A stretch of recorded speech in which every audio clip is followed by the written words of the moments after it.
नमस्ते भाई। Good evening. कैसे हैं बच्चों आप सभी लोग? स्टूडेंट कैसा महसूस कर रहे हैं आप? क्या महसूस कर रहे हैं? क्या मैं आपको लाइव दिखाई दे रहा हूं?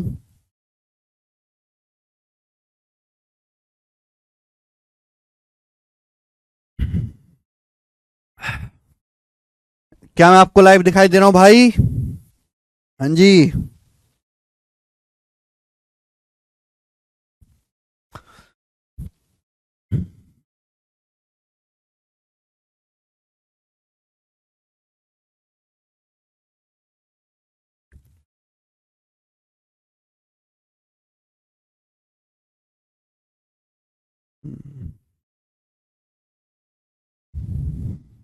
चलिए, मैं आपको लाइव दिखाई दे रहा हूं। शुरू करते हैं स्टूडेंट आज की कहानी।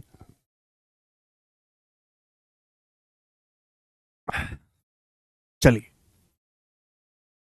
तो कल बच्चों मैंने आपको समझाया था इनकम एक्सपेंडिचर सेविंग वाला टाइप, ठीक है ना?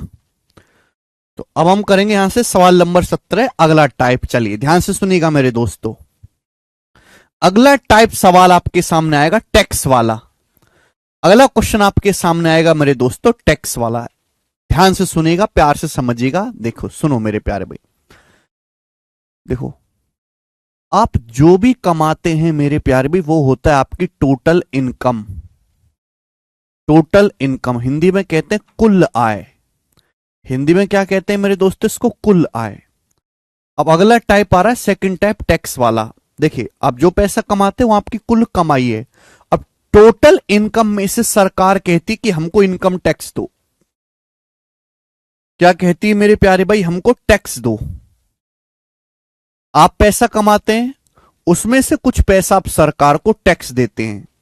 तो टोटल इनकम में से, कुल कमाई में से सरकार को टैक्स देने के बाद आपके पास जो बचता है उसे हम कहते हैं नेट इनकम।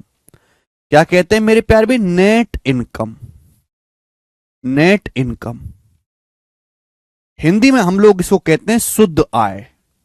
हिंदी में हम लोग इसको क्या कहते हैं मेरे प्यारे भाई? शुद्ध आय। पहले बेसिक बता रहा हूं, फिर सवाल होगा। शुद्ध आय, ओके? तो शुद्ध आय बराबर मेरे दोस्तों कुल आय माइनस आयकर। शुद्ध आय बराबर क्या होता है? कुल आय माइनस आयकर। आयकर, ठीक है ना? नेट इनकम बराबर total income minus income tax. Clear है बच्चों? शुद्ध आय बराबर कुल आय माइनस आयकर। एग्जाम्पल से समझाता हूं मेरे दोस्तों, एग्जाम्पल से। सपोज आपकी एक महीने की टोटल इनकम 75,000 रुपए है। सपोज आपकी एक महीने की टोटल इनकम जो है वो 75,000 रुपीज है। सपोज मेरे दोस्तों आपकी जो कुल कमाई है वो 75,000 रुपए है, 75,000 रुपीज है। सरकार ये कहते कि भाई बहुत पैसा कमा रहा, महीने का 75,000, चल चल 8,000 रुपए सरकारी खाते में जमा करा दे। 8,000 रुपए टैक्स दे दे तू। ये तेरे नहीं है, ये हम लोगों के, मंत्री लोगों के। सब कितना खर्चा है मंत्री लोगों का पता है? हैं? चलो, ओके। तो भैया जैसे एग्जाम्पल के लिए आपकी कमाई है महीने की कुल 75,000 रुपए। सरकार कहती है 8,000 रुपए सरकारी खाते में डलवा दो, टैक्स लगेगा बेटा। तो 75,000 रुपए में से 8,000 रुपए आपने टैक्स दे दिया। तो आपके पास कितना पैसा बचा? तो 75 में से 8 घटाओ। अगर मैं 75 में से 8 घटाऊंगा तो कितना आ जाएगा मेरे दोस्तों? 67,000, 67,000 रुपए। तो मेरे प्यारे भाई मैं कह सकता हूं 67,000 रुपीज आपके पास बचेगा।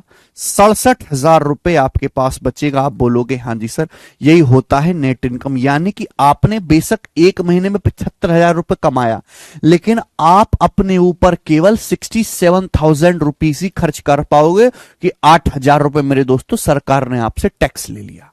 ये बात समझ में आ गई? तो टैक्स देने के बाद आप पैसा कमाते हो, उसमें से कुछ हिस्सा आप देश सेवा के लिए या नेताओं की मौज के लिए उनको दे देते हो। तो जो पैसा आपके पास बचता है उसे आप अपने ऊपर खर्च करोगे, उसे हम बोलते हैं नेट इनकम यानी कि शुद्ध आय। मुझे लगता है मेरे सारे भाइयों को बहुत बेसिक सी बात समझ में आ गई होगी। अगर आप इतनी बेसिक सी बात को इतनी देर में नहीं समझ पा रहे तो आप एक इनकम टैक्स इंस्पेक्टर बनने लायक हो ही नहीं। समझ में आया? यही बेसिक है सिद्धार्थ। आपने सुना है CA, chartered accountant? Chartered accountant ना इतनी मोटी मोटी किताब पढ़ते हैं, इतनी मोटी मोटी किताब, इतनी मोटी मोटी, जिसमें टैक्स की सारी जानकारी होती है। और चार्टर्ड अकाउंटेंट इतनी बेहतरीन अंग्रेजी और इतनी तेज अंग्रेजी बोलते हैं और इतने पढ़े लिखे और इतनी महंगी गाड़ी से उतरते हैं, वो होते हैं, वो तुम्हारे सामने आएगा और वो इतनी बड़ा बड़ा अंग्रेजी बोलेगा और सारी बातें जो टर्मिनोलॉजी समझाएगा, आप तो हिल जाओगे। आप ऐसे हो, आप तो ऐसे आदमी की नेट इनकम समझने कोई तुमको आधा घंटा चाहिए। कैसे तुम ऐसे लोगों से बात करोगे? है भाई? अगर आप अपने आप को इतना कमजोर और इतना बेकार, इतना बेगैरत समझे हुए हो कि आप एक इतनी सी बात को समझने के लिए आप 10 मिनट का समय ले रहे हैं, तो इतने हाई लेवल के जो चार्टर्ड अकाउंटेंट है उनसे कैसे तुम जो है उनके सामने टिक पाओगे? वो तो तुम्हारा बेवकूफ बना के चले जाएंगे। फिर क्या फायदा तुम्हारा इनकम टैक्स इंस्पेक्टर बनाने का?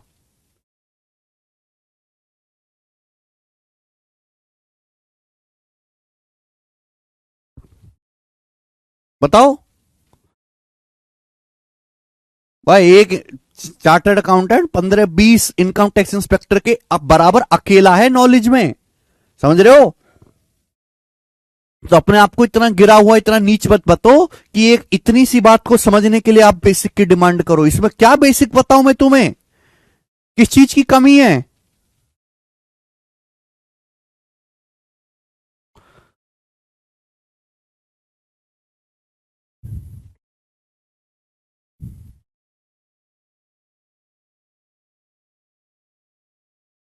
चलो ठीक है ना। तो एग्जाम्पल से मैंने आपको समझाया कि 75,000 रुपए में से, एग्जाम्पल के लिए, जो आप टोटल पैसा कमाते हैं 75,000, उसमें से 8,000 रुपए सरकार को टैक्स देते हैं। तो आपकी जो कुल कमाई है मेरे प्यारे भाई, वो 67,000, जो आपके पास कुल पैसा बचता है वो 67,000 रुपए बचता है। ये है आपकी नेट इनकम, या हिंदी में हम लोग बोलते हैं इसे शुद्ध आय। क्लियर है? ओके। अब बच्चों मैं आपसे पूछूं कि बताइए रेट ऑफ इनकम टैक्स क्या है, आय कर की दर क्या है? अगर मैं आपसे यहां पर यह पूछूं कि सरकार आपसे कितने प्रतिशत टैक्स ले रही है, या आप अपनी इनकम का कितना परसेंट गवर्नमेंट को टैक्स दे रहे हो, तो कैसे निकालोगे रेट ऑफ इनकम टैक्स? कैसे निकालोगे? जल्दी से जवाब दीजिएगा। तो देखो, रेट ऑफ इनकम टैक्स निकालने का क्या तरीका है कि आप एक महीने में टोटल कितना पैसा कमा रहे हो? 75,000। तो आपकी टोटल कमाई, नीचे क्या लिखेंगे? टोटल कमाई। आपकी टोटल कमाई कितनी है? 75,000 रुपीज। आपकी टोटल कमाई कितनी है बट्टो? 75,000 रुपए। 75,000 रुपए नीचे क्या लिखेंगे? Total income. 75,000 रुपए में से आप ऊपर लिखेंगे सरकार को टैक्स कितना दे रहे हो? 8,000 रुपए। टोटल कमाई एक महीने की 75,000 है। 75,000 में से आप 8,000 रुपए सरकार को टैक्स दे रहे हो, तो परसेंटेज में आप कितना टैक्स दे रहे हो? इंटू 100%। आप बोलोगे हाँ जी सर, ये 2 जीरो से 2 जीरो कटी जाना है। 25 चौका 100 मेरे दोस्तों, 25 या 75, तो आ जाएगा 32/3। आ जाएगा 32/3। 32/3 कितना होता है मेरे प्यारे भाई? ये आ जाएगा लगभग लगभग 32/3 करेंगे तो 10.66%। यानी कि आप सरकार को अप्रोक्स 10.66% टैक्स दे रहे हो। ये होती है रेट ऑफ इनकम टैक्स, आयकर की दर। ओके। यानी कि मेरे दोस्तों, आप गवर्नमेंट को अपनी टोटल इनकम का 10.66% हिस्सा दे रहे हो। यानी कि गवर्नमेंट आपसे इतना टैक्स ले रही है। ये होती है आयकर की दर। आयकर की दर ऐसे निकालेंगे। समझ में आया? बचेगा अब सब परसेंटेज कब खत्म होगा भाई साहब? एक बात सुन लो, अगर आपको चीजों को जल्दी खत्म करना है ना, तो भैया जल्दी जल्दी समझने की आदत डालनी होगी। बस खोपड़ी तो तुम्हारी जानवरों जैसी कि एक नॉर्मल सी बात को समझने के लिए भी 15 मिनट चाहिए, तो तुम जल्दी नहीं कर सकते। जल्दी करना है ना, तो इतनी हैसियत पैदा करो अपने अंदर कि 15 मिनट में समझ के 1 मिनट में बात समझो। बताओ, एक कंसेप्ट को 13 मिनट बीत गए, कंसेप्ट नहीं समझ पा रहे, उनमें भी बेसिक चाहिए। नहीं हो सकता बेटा, तुम्हारे लिए तो 5 साल भी कम है। दिमाग रखा है दो कौड़ी का है, और नाक रखे फॉर्चूनर जैसी। यह बात आई समझ में? ठीक, चलिए, रेट ऑफ इनकम टैक्स। अब यहां से एक और छोटी सी बात समझिएगा मेरे दोस्तों, एक और छोटी सी बात। सपोज मेरे प्यार भी, सपोज जो है आपकी टोटल इनकम नहीं चेंज होती, आप पहले भी 75,000 रुपए कमाते थे, आज भी 75,000 रुपए कमाते हो, आप पहले भी 75,000 रुपीज कमाते थे, आज भी 75,000 रुपए कमाते हो, यानी कि आपकी इनकम में कोई बदलाव नहीं हुआ। पहले जितनी कमाई थी आज भी आपकी उतनी कमाई है। पहले भी 75,000 रुपए कमाते थे, आज भी आप 75,000 रुपए कमाते हो। पहले जितना पैसा कमाते थे आप आज भी उतना ही पैसा कमाते हो, आपकी कमाई में कोई फर्क नहीं आया, टोटल कमाई सेम है। सरकार बोली बेटे तेरी कमाई की तेल लेने टैक्स लेंगे हम ज्यादा है, नई गवर्नमेंट बन गई। पहले सरकार, ये एग्जाम्पल लिया था मैंने आपको समझाने के लिए, पहले सरकार आपसे 8,000 रुपए टैक्स मांग रही थी, अब वही सरकार कहती कि भैया अब तुझे 10,000 रुपए इनकम टैक्स देना पड़ेगा, अब आपको 10,000 रुपए टैक्स देना पड़ेगा। क्लियर है? आप बोलोगे हां जी सर बिल्कुल सही, 10,000 रुपए टैक्स देना पड़ेगा। तो आप मुझे बताओ, पहले सरकार आपसे 8,000 रुपए टैक्स ले रही थी, अब वही गवर्नमेंट कह रही है कि 10,000 रुपए टैक्स देना पड़ेगा अब तुमको, यानी कि सरकार ने इनकम टैक्स 2,000 रुपए बढ़ा दिया। सरकार ने इनकम टैक्स जो है 2,000 रुपए क्या कर दिया, बढ़ा दिया। तो आप एक बात बताओ, आपकी कमाई तो नहीं बदली, कमाई तो आपकी उतनी है जितनी कमाई पहले थी 75,000 रुपए, आज भी उतनी कमाई है 75,000 रुपए, बस सरकार ने टैक्स बढ़ा दिया। तो अब आपकी पॉकेट में कितना पैसा बचेगा, आपकी नेट इनकम क्या होगी?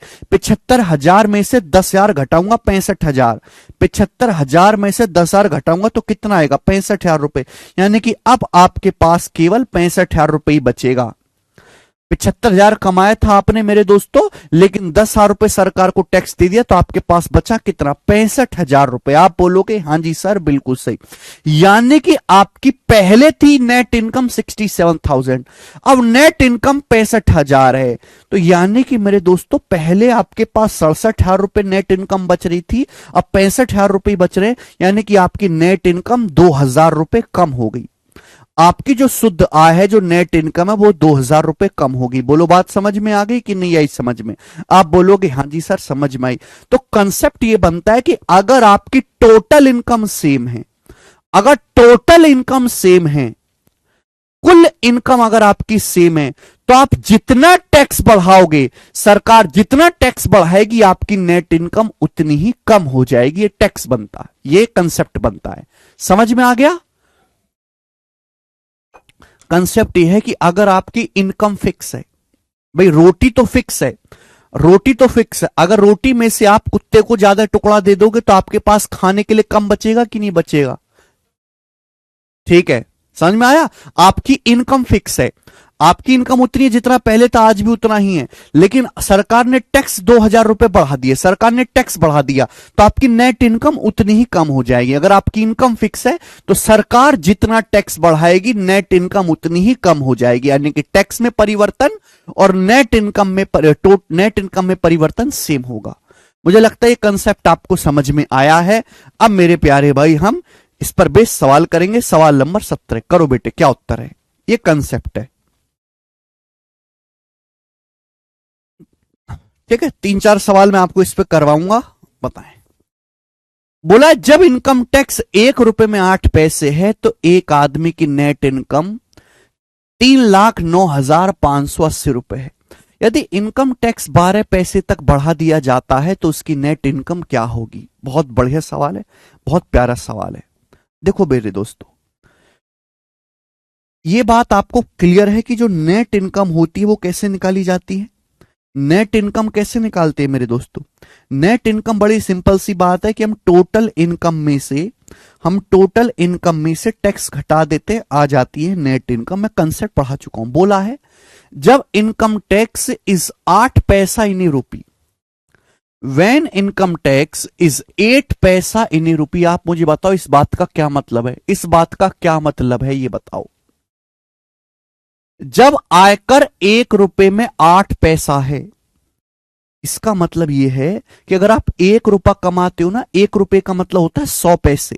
अगर आप 1 रुपया कमाते हो 100 पैसे, तो 100 पैसे में से 8 पैसे सरकार को टैक्स देते हो। तो परसेंटेज में अगर कितना कहेंगे, 8%। इसका मतलब यह हुआ कि इनकम टैक्स की जो दर है वो 8% है। 1 रुपए में से सरकार 8 पैसे टैक्स लेती है। 1 रुपया होता है 100 पैसे, 100 पैसे में से 8 पैसा टैक्स ले रही है। परसेंटेज में भी कितना आएगा बेटा, ये 100% आएगा, 8% आएगा। यानी कि जब आप 8% टैक्स देते हो तो आपकी नेट इनकम 3,09,580 रुपए। देखो टोटल इनकम तो 100% होता है, टोटल इनकम तो मेरे दोस्तों 100% ही होता है। जो पैसा आप कमाते हो टोटल इनकम वो 100% है। अगर आप 100% में से 8% टैक्स दोगे सरकार को, तो आपके पास पैसा बचेगा कितना, नेट इनकम कितनी होगी। अगर आप 100% में से 8% टैक्स दोगे तो नेट इनकम कितनी होगी, 92%। 92% बचेगा, और 92% नेट इनकम है, जबकि सवाल के अनुसार आदमी की नेट इनकम है कितनी, 3,09,580 रुपए। आप बोलोगे हां जी सर। सवाल में बोला है कि जब इनकम टैक्स 12 पैसे तक बढ़ा दिया जाए तो नेट इनकम क्या होगी। इनकम टैक्स अब 12 पैसे कर दिया। 1 रुपए में सरकार 12 पैसे टैक्स ले रही है। 1 रुपया मतलब होता है 100 पैसा, 100 पैसे में 12 पैसा टैक्स लेगी, यानी कि 12%। तो नेट इनकम क्या होगी, वह 100 इनकम तो फिक्स है 100%। 100% में से अगर आप 12% टैक्स देंगे तो आपकी नेट इनकम कितनी बचेगी, 100 में से 12 माइनस कर देंगे। 100% में से 12% घटा दो, टैक्स दे दिया, तो बचा कितना, 88%। तो 88% आप टैक्स नेट इनकम होगी। 88% की वैल्यू आपसे पूछिए। सवाल में आपसे 92% की वैल्यू दी है और आपको 88% की वैल्यू पूछी है, यह मेरे को करना है। क्लियर है। आप बोलोगे हां जी सर बिल्कुल सही, यही एकदम क्लियर है। अब बताओ, जल्दी से आप देखो। देखो बेटे, इस सवाल के ऑप्शन के हर एक एंड में 0 आ रहा है, यानी कि देखो हम 92 से इसको काटेंगे, पूरा पूरा कटेगा कि यहां भी एंड में 0 है, यहां भी एंड में 0 है। तो 92 से काटेंगे, पूरा पूरा कटेगा, 1% की वैल्यू निकालेंगे, फिर हम 88% की वैल्यू निकालेंगे। 88 में छुपा होता है 8 और 11, यानी कि आंसर 8 से कटने वाला भी होना चाहिए, 11 से कटने वाला भी होना चाहिए। अगर बेटे आंसर 8 से कटने वाला है तो 8 का नियम है कि लास्ट के 3 डिजिट 8 से कटें। तो देखो ये 8 से नहीं कटता लास्ट के 3 डिजिट, ये 8 से नहीं कटता, ये 8 से नहीं कटता लास्ट के 3 डिजिट। ये अकेला ऑप्शन है जो 8 से कटता है, 296120। ये आंसर हो जाएगा। ये नंबर देखो 11 से भी कटता, अगर मैं 11 से भाग देखूं, 2 6 8 2 10 9 1 10 है ना। ये नंबर 11 से भी कटता है, 8 से भी कट रहा है, तो पहला ऑप्शन आंसर हो जाएगा। बात समाप्त। ठीक है ना। आप कैलकुलेशन थोड़ा दिमाग से करो मेरे दोस्तों, मल्टीपल चेक कर लो। पहला ऑप्शन देखो, आंसर जो भी होगा वो 11 से कटेगा। पहला ऑप्शन 11 से भी भाग हो रहा है, 8 से भी भाग हो रहा है, तो यही उत्तर हो जाएगा। पूरी कैलकुलेशन करने लगे तो बहुत टाइम चला जाएगा। बहुत सारे ललित कुमार, आगे चलते हैं। अगला क्वेश्चन, सवाल नंबर है मेरे दोस्तों यहां पर आपके सामने 17 है, 18। 2 क्वेश्चन और है मेरे प्यारे भाई। आसान टाइप है मेरे दोस्तों, मुश्किल नहीं है। देखिए ये सवाल देखो, बहुत प्यारा सवाल है, वेरी वेरी इंपॉर्टेंट।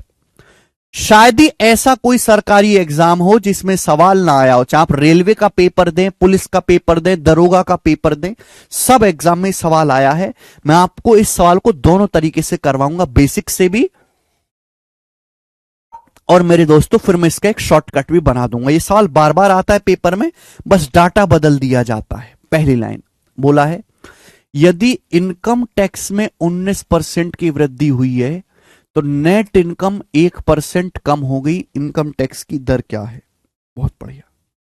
सवाल के अनुसार बोला गया है यदि इनकम टैक्स 19% बढ़ाया जाता है तो नेट इनकम 1% कम हो जाती है, इनकम टैक्स की दर क्या है। शॉर्ट में लिखो, मैंने आपको पढ़ाया है, मैंने आपको बताया है कि अगर हम टोटल इनकम में से टैक्स घटा देंगे, कुल कमाई में से टैक्स देने के बाद क्या बचता है? नेट इनकम बचता है, शुद्ध आय। इस सकल आय बोलते हैं इसे, नेट इनकम। सवाल बोला यदि इनकम टैक्स 19% बढ़ाया जाता है तो शुद्ध आय या नेट इनकम 1% कम हो जाती है। अभी 5 मिनट पहले मैंने कंसेप्ट पढ़ाया कि भाई टैक्स को जितना बढ़ाओगे आदमी की नेट इनकम उतनी ही कम हो जाएगी। हमने टैक्स को 19% बढ़ाया, ठीक है। जो भी आप टैक्स पे कर रहे थे मेरे प्यारे भाई, ध्यान सुनिएगा, यहां पे लिख लेता हूं। जो भी आप टैक्स दे रहे हो, आपने टैक्स का अमाउंट 19% बढ़ा दिया। बेटा आयकर की दर नहीं बढ़ाई है, इनकम टैक्स 19% बढ़ाया है आपने। टैक्स को कितना बढ़ा दिया? 19% बढ़ा दिया। टैक्स कितना बढ़ा दिया? 19%। तो उससे आदमी की नेट इनकम कितनी कम होगी? 1% कम होगी।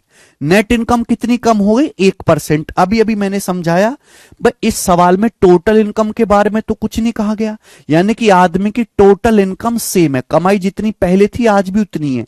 बस सरकार ने 19% टैक्स लेना ज्यादा शुरू कर दिया, तो आपकी जो नेट इनकम है वो 1% कम हो जाएगी। बराबर होना चाहिए, जितना टैक्स बढ़ाओगे आदमी की नेट इनकम उतनी कम हो जाएगी। बराबर होना चाहिए। आप बोलोगे हाँ जी सर, ये इधर आ जाएगा। तो यहां से इनकम पे लगने वाले टैक्स और आदमी की नेट इनकम का रेशियो कितना आ गया मेरे प्यारे भाई? ये परसेंटेज तो कट ही जाना है अभी, परसेंटेज तो कट ही जाना है। 19 उधर चला जाएगा, 1/19। आप बोलोगे हाँ जी सर बिल्कुल से 1/19, 1/19। यस सर नो आप बोलोगे जी सर बिल्कुल सही। आपसे पूछा इनकम टैक्स की दर क्या है, रेट ऑफ इनकम टैक्स क्या है। यानी कि मेरे दोस्तों, अगर आप सरकार को 1 रुपए टैक्स देते हो तो आपकी जो नेट इनकम है वो 19 रुपए है। अगर आप सरकार को 1 रुपया टैक्स देते हो तो 1 रुपया टैक्स देने के बाद आपके पॉकेट में 19 रुपए बचता है। तो आप मुझे बताओ कि आपकी टोटल इनकम कितनी होगी? आपकी टोटल इनकम आई मतलब टोटल इनकम कितनी होगी? एक बात का जवाब दो मुझे जल्दी से। अगर आप सरकार को 1 रुपए टैक्स देते हो, 1 रुपए, तो आपके पॉकेट में 19 रुपए बचता है। तो आपकी कुल कमाई कितनी होगी? 20 रुपए रही होगी। 20 रुपए। अरे गौचो, 20 रुपए में से अगर आप 1 रुपए सरकार को टैक्स दोगे तभी तो 19 रुपए बचेगा। 20 रुपए में से 1 रुपए टैक्स दोगे तभी तो 19 रुपए बचेगा। यानी कि आपकी जो टोटल इनकम है वो 20 रुपए है। और 20 रुपए में से आप 20 रुपए आपकी कुल कमाई है, और 20 रुपए की कुल कमाई में से सरकार को टैक्स कितना दे रहे हो आप? 1 रुपए।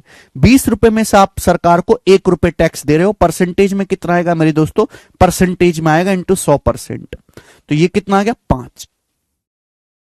5%। तो इनकम टैक्स की जो दर है वो सी ऑप्शन है, 5%। ये सवाल का बेसिक सॉल्यूशन है, ठीक है ना। इसका बेसिक सॉल्यूशन है मेरे दोस्तों, ये है basic, this is the basic.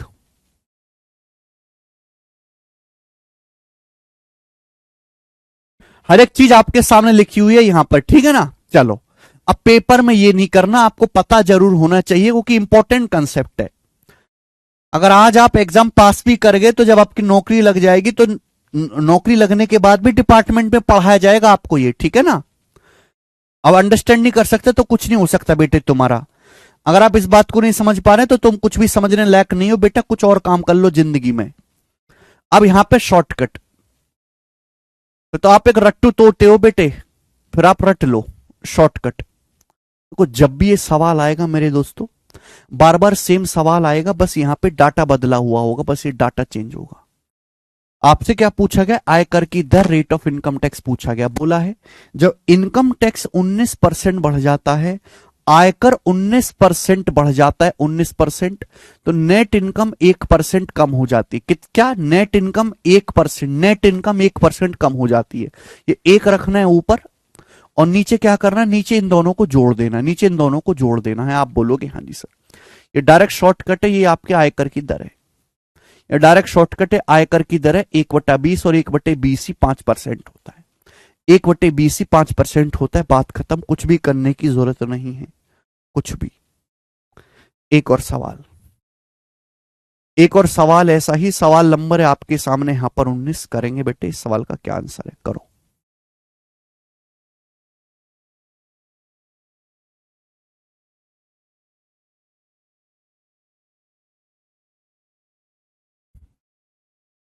सवाल है, इनकम टैक्स में 22% वृद्धि हो जाने के कारण नेट इनकम 3% कम हो जाती है, आयकर की दर क्या है? आयकर की दर, रेट ऑफ इनकम टैक्स क्या है? इनकम टैक्स 22% बढ़ जाने के कारण नेट इनकम 3% कम हो जाती है, तो आयकर की दर क्या है? अब देखो, बेसिक तो आपको पता ही है, मैं पढ़ा चुका हूं मेरे दोस्तों, लेकिन उतना टाइम नहीं होता ना पेपर में करने के लिए। ऐसे सड़क छाप सवालों में आपके पास टाइम नहीं है। ऐसे सवाल तो 10 सेकंड में होने चाहिए। क्या शॉर्टकट सिखाया? इनकम टैक्स 22% बढ़ जाता है तो नेट इनकम 3% कम हो जाती है। 3% नेट इनकम कम हो जाती है। ऊपर रखेंगे 3 और नीचे लिखेंगे इन दोनों का सम, 3 + 22। ये हो जाएगा बेटे 3/25। 1/25 4% होता है, तो 3/25 12%। तो आयकर की जो दर है 12% है। सवाल सॉल्व, खत्म।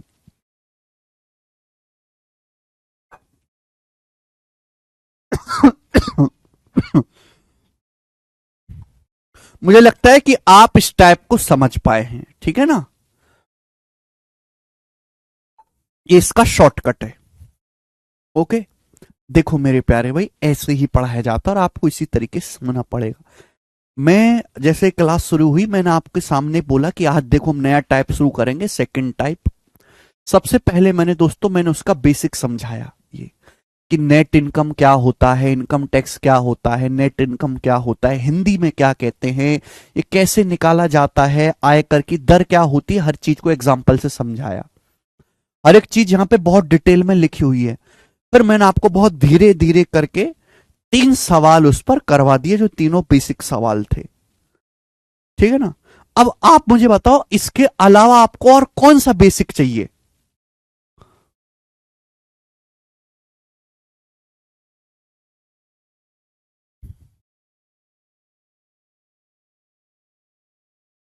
ठीक है, शॉर्टकट ही आपको ध्यान रखना है मेरे दोस्तों। बेसिक तो आपको मैंने समझा ही दिया है, आगे चलेंगे।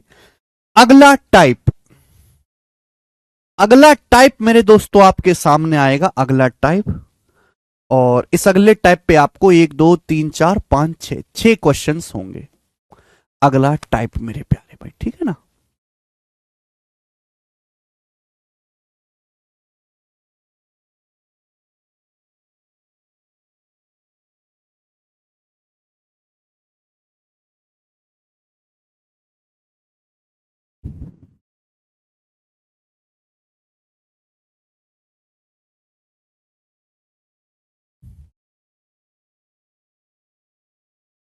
चलिए शुरू करते हैं मेरे प्यारे भाई, अगला टाइप। देखो, मैंने आपको ये पढ़ा दिया है, a × b बराबर कांस्टेंट। दो संख्याओं का प्रोडक्ट अगर कांस्टेंट है तो एक संख्या जिस अनुपात में चेंज होगी दूसरी उसके उल्टे अनुपात में चेंज होगी। इसी पर बेस सवाल है, लेकिन ये थोड़े स्पेशल क्वेश्चन है, स्पेशल कंफ्यूजिंग लैंग्वेज वाले। देखो, fresh fruit contain 68% water, dry fruits contain 20% water. How much dry fruits can be obtained from 100 kilogram of fresh fruit? 100 kilogram ताजे फलों से कितने किलोग्राम सूखे फल प्राप्त किए जा सकते हैं? सवाल नंबर 20 है, एक ही क्वेश्चन में कराऊंगा। टाइप का नाम है dry fruit fresh fruit based सवाल, है ना? सूखे फल ताजे फल बेस्ड सवाल। सवाल को पढ़ो मेरे दोस्तों। जैसे ताजे जो फल होते हैं मेरे दोस्तों, मार्केट में आप अंगूर खरीद के लाओ ताजे ताजे, तो जो ताजे अंगूर होंगे उनमें पानी ज्यादा होगा। तो ताजे फलों में पानी की मात्रा ज्यादा होती है। तो सवाल में बोला कि ताजे फल जो हैं उनमें 68% पानी होता है। तो बाकी क्या चीज होती है बताइएगा? बाकी क्या चीज होती है? एग्जाम्पल के लिए आप मार्केट से अंगूर खरीद के लाओ, तो ताजे अंगूर खरीद के लाओ, तो ताजे फल में 68% पानी है। तो बाकी क्या चीज है फिर? पल्प। पल्प मतलब होता है छिलका, या वो गूदा वाला पार्ट, या फल का वो हिस्सा जो आप खाते हो मेरे प्यारे, फलों का सॉलिड हिस्सा। और सूखे फलों में 20% पानी होता है। अगर हम ताजे फलों को धूप में रख के सुखा दें तो जो सूखे मेवे बन जाएंगे, जो सूखे फल बन जाएंगे, उन सूखे फल में 20% मात्रा पानी की होती है। तो आपसे यह पूछा गया कि अगर हम 100 किलोग्राम ताजे फलों को सुखा दें तो कितने किलोग्राम हमें मेरे दोस्तों सूखे फल मिलेंगे? एक बात बताओ, फल में दो चीजें होती हैं, एक पानी और एक होता है पल्प, सॉलिड हिस्सा। पानी तो बेटा धूप में उड़ जाता है, लेकिन ये जो पल्प होता है ना, जैसे आम का जो पीला पीला हिस्सा होता है जिसे आप खाते हो मेरे प्यारे भाई, जो सॉलिड हिस्सा होता है वो कभी नहीं बदलता, वो कांस्टेंट होता है। पल्प की जो मात्रा होती है वो हमेशा कांस्टेंट रहेगी। यही इस सवाल के पीछे लॉजिक है। पहले लॉजिक समझो कि फल में दो चीज होती है बेटा, पानी होता है और पल्प होता है। पल्प मतलब वो सॉलिड हिस्सा जिसे आप खाते हो मेरे दोस्तों। पानी तो धूप में उड़ जाएगा, लेकिन पल्प जितना पहले था अब भी उतना ही रहेगा। अगर आप 100 किलोग्राम ताजे फल खरीद के लाओगे तो 100 किलोग्राम ताजे फलों में जितना पल्प था आज भी उतना ही पल्प रहेगा। तो हमें क्या करना है, हमें पल्प की मात्रा को बराबर कर देना है, दैट्स इट। हम क्या लाए, 100 किलोग्राम ताजे फल लाए। 100 किलोग्राम ताजे फल में 68% पानी है। कितना पानी है, 68%। आप बताओ, अगर 100 किलोग्राम ताजे फल में 68% पानी है तो पल्प कितना है? 100 में से 68% घटाओ, 100% में से 68% घटाऊंगा तो 32%। तो ताजे फलों में 32% पल्प होता है। 100 किलोग्राम ताजे फल है, 100 किलोग्राम में 32% पल्प, छिलका खाने लायक हिस्सा होगा। जब हम ताजे फलों को सुखा के सूखे फल बना देंगे, क्या बना देंगे, ड्राई फ्रूट्स। आपसे पूछा है कि ड्राई फ्रूट्स कितने बनाए जा सकते हैं 100 किलोग्राम ताजे फलों से। भाई सूखे फलों में 20% पानी होता है। 100% में 20% पानी है तो बाकी का 80% क्या है, पल्प। यानी कि ड्राई फ्रूट्स में 80% पल्प होता है। ये बराबर होना चाहिए, ये इक्वल होना चाहिए मेरे दोस्तों। यही लॉजिक है मेरे दोस्तों कि पल्प की मात्रा सेम होनी चाहिए। आप बोलोगे हाँ सर, तो बताओ यहां से जल्दी से जवाब दीजिएगा कितना मेरे प्यारे भाई, यहां से एक सेकेंड, कितना यहां से ड्राई फ्रूट्स प्राप्त किया जा सकता है। परसेंटेज तो कट ही जाएगा, ये हो जाएगा 3200। 3200 को 80 से काटेंगे तो 40 बार चला जाएगा, यानी कि 40 केजी। तो 40 केजी मेरे दोस्तों ड्राई फ्रूट्स निकाला जा सकता है 100 किलोग्राम ताजे फलों से, और यही सवाल का आंसर हो जाएगा जो कि मेरा डी ऑप्शन है। बात खत्म। ओके, तो एक स्टेप में सॉल्व हो जाएगा कि आपको केवल यहां पे कंसेप्ट पकड़ के रखना है बस। मुझे लगता है मेरे भाइयों को ये बात बहुत अच्छी तरीके से समझ में आई है। आगे चलते हैं नेक्स्ट सवाल की तरफ, नेक्स्ट कंसेप्ट की तरफ। ओके जी, सवाल नंबर है आपके सामने 21, ठीक है ना। मैं आपको 4 सवाल कराऊंगा, इस कंसेप्ट बताओ। सवाल क्या है, एक घोल में 16.5% नमक है जिसमें से 18 लीटर पानी का वाष्पीकरण हो जाता है। 18 लीटर पानी भाप बन के उड़ जाता है। अब घोल में नमक की सांद्रता, अब घोल में नमक की सांद्रता 20.9% है। तो आपसे पूछा है सॉल्यूशन विलयन की प्रारंभिक मात्रा कितनी थी, विलयन की प्रारंभिक मात्रा कितनी थी, आपसे पूछा गया। बड़ा प्यारा सवाल है। पहले सवाल का कंसेप्ट समझो। देखो आपके पास एक घोल है बेटा, ये जो घोल या सॉल्यूशन शब्द है इसका क्या मतलब होता है, सॉल्यूशन का मतलब होता है एक सॉलिड प्लस लिक्विड। जैसे चीनी पानी मिला दिया, जैसे नमक पानी हमने मिला दिया मेरे दोस्तों, ठीक है ना, ये बात समझ पा रहे हो, क्लियर। इसको हम बोलते हैं सॉल्यूशन। तो हमारे पास नमक और पानी का घोल है, हमारे पास नमक प्लस पानी का घोल है, सॉल्ट प्लस वाटर का घोल है, ठीक है। नमक और पानी का कुछ घोल है, उसमें नमक कितना है, 16.5% नमक है। कितना नमक है बेटे, 16.5% नमक है। यानी कि बाकी क्या है, बाकी उसमें पानी की मात्रा है। तो हमारे पास नमक पानी का एक घोल है जिसमें 16.5% नमक है, बाकी उसमें पानी है। जब हम इस घोल को गैस पे रख के गर्म करते हैं तो 18 लीटर पानी भाप बन के उड़ जाता है, पानी का वाष्पीकरण हो जाता है। आप बताओ, नमक पानी का घोल है, गैस पे रख के हमने गर्म कर दिया तो पानी उड़ जाएगा भाप बन के। अब जो नमक बचेगा, नमक पानी का घोल बचेगा, वो गाढ़ा गाढ़ा बचेगा कि नहीं, गाढ़ा गाढ़ा बचेगा। बेटे पानी तो उड़ जाएगा भाप बन के, क्या नमक उड़ेगा? नहीं, नमक की मात्रा सेम रहेगी, नमक नहीं उड़ने वाला, नमक की मात्रा सेम रहेगी। यही सवाल का लॉजिक है। अगर आपके पास नमक पानी का घोल है, अगर आप गर्म करोगे तो पानी तो भाप बन के उड़ जाता है, नमक थोड़ा ना उड़ता है भाप बन के। नमक वहीं बर्तन में जमा रहेगा मेरे दोस्तों, बर्तन में ही रहेगा। क्लियर है? आप बोलो सॉल्यूशन इनटू प्रतिशत ऑफ सॉल्ट, इसी को हम कंसंट्रेशन भी बोलते हैं। परसेंटेज ऑफ सॉल्ट, सॉल्ट के परसेंटेज को हम कंसंट्रेशन या हिंदी में सांद्रता भी बोलते हैं। आपके पास एक नमक पानी का घोल है जिसमें 16.5% नमक है। हम इसमें मेरे दोस्तों गर्म करते हैं, 18 लीटर पानी भाप बन के उड़ जाता है। अब घोल में नमक, जाहिर सी बात है पानी बढ़ के अगर उड़ जाएगा भाप बन के, तो अब गाढ़ा गाढ़ा सॉल्यूशन बचेगा, उसमें नमक की मात्रा ज्यादा होगी, पानी कम हो जाएगा। तो नमक की मात्रा अब कितनी है, नमक की सांद्रता कितनी है? 20.9%। तो आपसे पूछा है विलियन की प्रारंभिक मात्रा क्या है, सॉल्यूशन की इनिशियल क्वांटिटी क्या है। देखो नमक की मात्रा कैसे निकालते हैं, total solution into percentage of salt, total solution into percentage of salt, इसी को हम कंसंट्रेशन या सांद्रता भी बोलते हैं। आप कहोगे सर ये फॉर्मूला तो हमें पढ़ा ही नहीं, ये तो हमें आता ही नहीं। अरे घोंचो, ये चीज पढ़ाई नहीं जाती, आती है इंसान को। पढ़ाए तो मैंने 2 दूनी 4 भी नहीं, आता नहीं है क्या तुम्हें? है? ध्यान सुनेगा, एग्जाम्पल से बता देता हूं। जैसे आपके पास टोटल 50 लीटर नमक पानी का घोल है, एग्जाम्पल के लिए, जैसे आपके पास टोटल 50 लीटर नमक पानी का घोल है, 50 लीटर क्या है, नमक पानी का घोल है। आपसे कहा जाता है इस 50 लीटर नमक पानी के घोल में 24% सॉल्ट है। क्या है? 24% सॉल्ट है। मैं आपसे कहता हूं मेरे प्यारे भाई कि एग्जाम्पल ले रहा हूं मैं, सवाल का कोई लेना देना नहीं है यार, हर बात को एग्जाम्पल से बताता हूं मैं।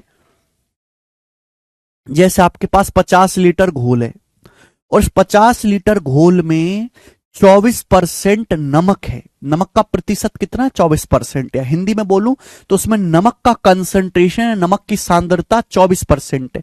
तो कितना नमक होगा, नमक की मात्रा क्या होगी? 50 लीटर का 24% कितना होता है? 12। यानी कि नमक की जो मात्रा होगी बर्तन में वो 12 लीटर होगी। ये आएगा मेरे दोस्तों, समझ में आया? क्लियर है? आप बोलोगे हाँ जी सर बिल्कुल सही, क्लियर है। अभी अभी मैंने आपको समझाया, अगर आपके पास नमक पानी का घोल है मेरे प्यारे भाई, अगर आप उसको गर्म करोगे तो पानी तो भाप बन के उड़ जाएगा, लेकिन नमक की जो मात्रा है वो सेम रहेगी। क्वांटिटी ऑफ सॉल्ट, नमक की जो मात्रा है मेरे दोस्तों वो सेम रहेगी, वो कहीं नहीं जाने वाली। और बेटे मैंने आपको पढ़ाया है, प्रतिशत की पिछली सीट में मैंने आपको पढ़ा दिया कि अगर दो संख्याओं का प्रोडक्ट कांस्टेंट है, दो संख्याओं का प्रोडक्ट सेम है, तो एक संख्या जिस अनुपात में चेंज होगी दूसरे उसके उल्टे अनुपात में चेंज होगी। पहले बर्तन में नमक की जो सांद्रता थी, नमक का जो कंसंट्रेशन था पहले बर्तन में 16.5% था। अब 18 लीटर पानी भाप बन के उड़ गया। अब नमक का कंसंट्रेशन अब बर्तन में कितना परसेंट नमक है? 20.9%। तो बताओ ये किस अनुपात में चेंज हुआ? रेशियो क्या है? ये रेशियो क्या है? किससे जा रहा है? 11 से जा रहा है बेटा, 11 से। ये 11 से जा रहा है 16.5, 11 से काटेंगे 15 बार, इसको 11 से काटूंगा तो 11 कम 11 बचेगा 9, 11 99, 15/19, 15/19। 11 से काटूंगा 15 बार जाएगा, ये 19 बार जाएगा, तो ये रिवर्स रेशियो में होगा। सॉल्यूशन किस अनुपात में चेंज हुआ होगा? उल्टे अनुपात में, 19/15। जो टोटल सॉल्यूशन है वो किस अनुपात में चेंज हुआ होगा? रिवर्स रेशियो में, 19/15। आप बोलोगे हाँ जी सर बिल्कुल सही। यानी कि अगर पहले टोटल सॉल्यूशन 19 था तब 19 से 15 हो गया मेरे दोस्तों। टोटल सॉल्यूशन 19 से 15 हो गया तो कितना कम हो गया मेरे दोस्तों? 4 यूनिट कम हो गया। आप बोलोगे ये सर 4 यूनिट कम क्यों हो गया? कि 18 लीटर पानी भाप बन के उड़ गया। जो नमक पानी का घोल था उसमें टोटल 18 लीटर पानी भाप बन के उड़ गया, यानी कि 4 यूनिट की वैल्यू ही सवाल में 18 लीटर दे रखी है। कितने गुना है भाई? कितने गुना है? 4 का 18 कितने गुना होता है? 4.5 गुना। 18/4 4.5 गुना है। आप बोलोगे हाँ जी सर। बोला है सॉल्यूशन या विलियन की प्रारंभिक मात्रा क्या है? घोल की प्रारंभिक मात्रा। तो घोल की प्रारंभिक मात्रा है 19 यूनिट। 19 की वैल्यू भी 4.5 गुना होगी। अब 19 का 4.5 गुना कितना आएगा? 19 चौक 76 प्लस 19 का आधा 9.5, 76 में 9.5 जोड़ेंगे तो 85.5 लीटर। तो घोल की जो प्रारंभिक मात्रा है वो 85.5 लीटर है, 85.5 लीटर है, और यही सवाल का आंसर है। ए ऑप्शन समझ पाए हैं सब लोग?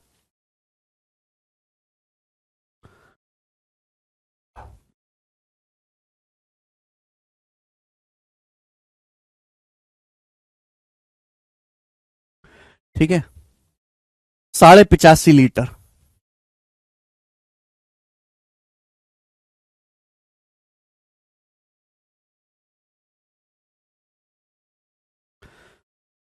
बेहतरीन सवाल था मेरे दोस्तों, ठीक है ना। चलिए और करवाता हूं मैं आपको इस पर सवाल। सेम कॉन्सेप्ट है, सेम कॉन्सेप्ट पे और सवाल मैं आपको करवाऊंगा। सवाल है आपके सामने बेटे यहां पर 22 नंबर क्वेश्चन। देखो ये सवाल रेलवे के पेपर में आया है, ये सवाल ditto same to same railway के पेपर में आया है, करके बताए। 38% चीनी के घोल के 90 मिलीलीटर में कितना पानी मिलाना चाहिए ताकि यह 17.1% चीनी का घोल बन जाए, ताकि यह 17.1% चीनी का घोल बन जाए। देखो ध्यान से सुनिएगा। How much water should be added to 90 ml of 38% sugar solution so that it becomes 17.1% sugar solution. आपके पास एक चीनी पानी का घोल है, आपके पास शुगर यानी कि चीनी, चीनी प्लस पानी का घोल है। तो चीनी पानी के घोल में चीनी कितनी है? 38%। चीनी पानी के घोल में 38% चीनी है। कितना सॉल्यूशन आपके पास? 90 ml।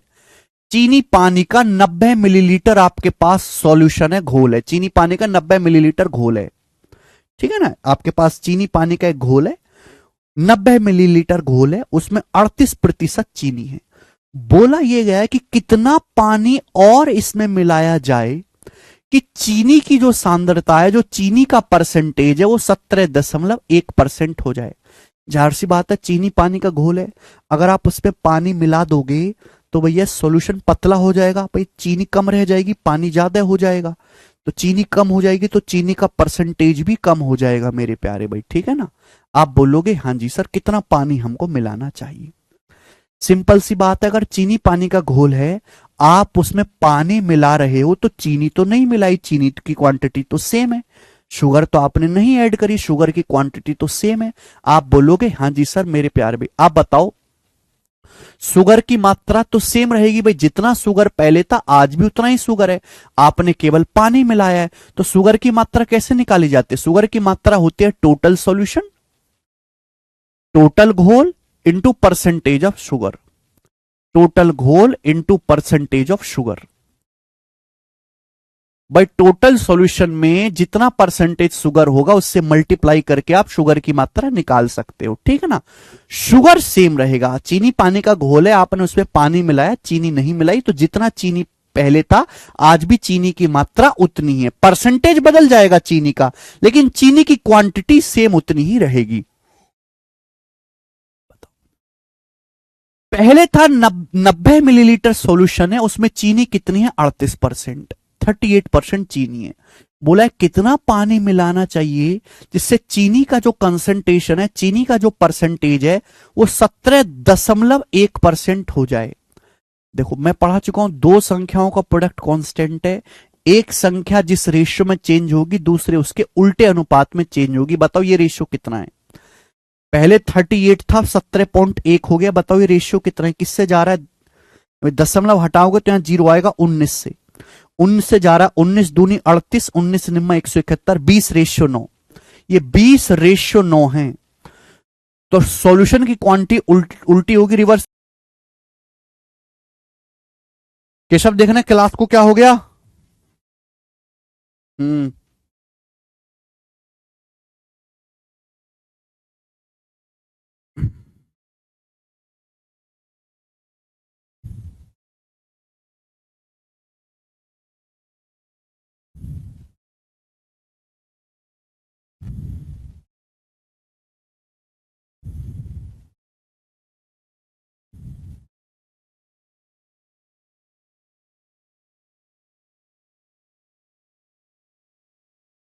बफरिंग बता रहे हैं। अरे सही चल रही है अब।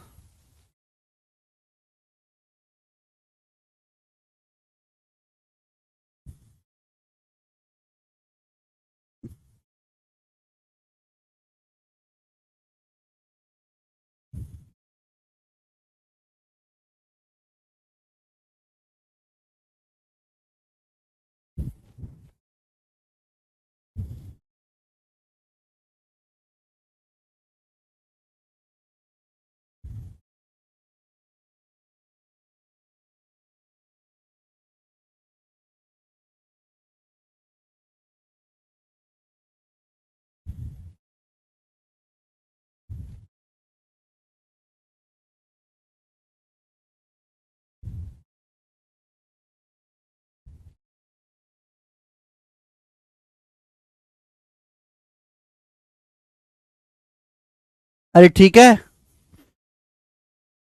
बेटे, क्या अब ठीक दिखाई दे रहा है आपको?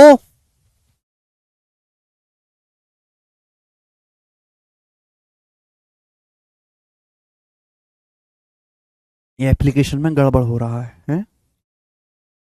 एक बार मैं फिर से एक्सप्लेन कर देता हूं, कोई दिक्कत नहीं है। हमारे पास चीनी पानी का एक घोल है, शुगर प्लस वाटर का घोल है। उसमें कितनी शुगर है? 38% चीनी है। 38% चीनी वाला एक घोल है, 90 मिलीलीटर। 90 मिलीलीटर टोटल घोल है। 90 मिलीलीटर में 38% चीनी है। बोला यह गया है कि कितना चीनी इसको मिलानी चाहिए हमें, कि चीनी का जो परसेंटेज है 17.1% होना चाहिए। कितना पानी हमको मिलाना चाहिए, सॉरी आप बताओ। चीनी पानी का घोल है, अगर हम उसमें पानी मिलाएंगे तो सॉल्यूशन की मात्रा तो बढ़ जाएगी, लेकिन चीनी नहीं बदलेगी। चीनी जितनी पहले थी आज भी उतनी रहेगी, क्योंकि आपने चीनी मिलाई ही नहीं, आपने केवल पानी मिलाया है। तो चीनी की जो मात्रा है वो कैसे निकालेंगे? Total solution into percentage of sugar. चीनी की मात्रा सेम रहेगी मेरे प्यारे में, क्योंकि आपने चीनी ऐड ही नहीं करी, आपने केवल पानी मिलाया है। पानी मिलाने से कुल घोल की मात्रा तो बढ़ जाएगी, बट चीनी नहीं बदलेगी, चीनी सेम रहेगी। पहले कितना परसेंट था चीनी? 38%। अब कितना है? 17.1%। आपको पता है दो संख्याओं का प्रोडक्ट कांस्टेंट है, सेम है, तो एक संख्या जिस अनुपात में चेंज होगी दूसरे उसके रिवर्स रेशियो में चेंज होगी। अब इनका अगर मैं रेशियो लूंगा तो किससे जाएगा? 19 से जाएगा। 19 से क्या? 1.9 से काट लो। ये 1.9 से जाएगा 20 बार, ये जाएगा 1.9 से 9 बार। ये 20:9 है, तो घोल की मात्रा रिवर्स रेशियो में चेंज होगी, 9:20। पहले कितना घोल था? 90 ml। 9 की वैल्यू 90 ml। बोला कितना पानी मिलाना चाहिए? सॉल्यूशन 9 से 20 हो गया, कितना बढ़ गया? 11 यूनिट। तो 11 की वैल्यू भी 10 गुना, 9 की वैल्यू 90 ml 10 गुना, तो 11 की वैल्यू भी 10 गुना 110 ml। तो हमें 110 ml पानी मिलाना चाहिए, आंसर हो जाएगा।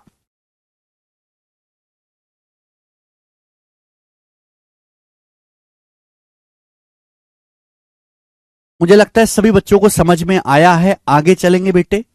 सवाल नंबर है स्टूडेंट आपके सामने यहां पर अगला, इसी कंसेप्ट पर बेस्ड सवाल। सवाल नंबर है 23, बताए।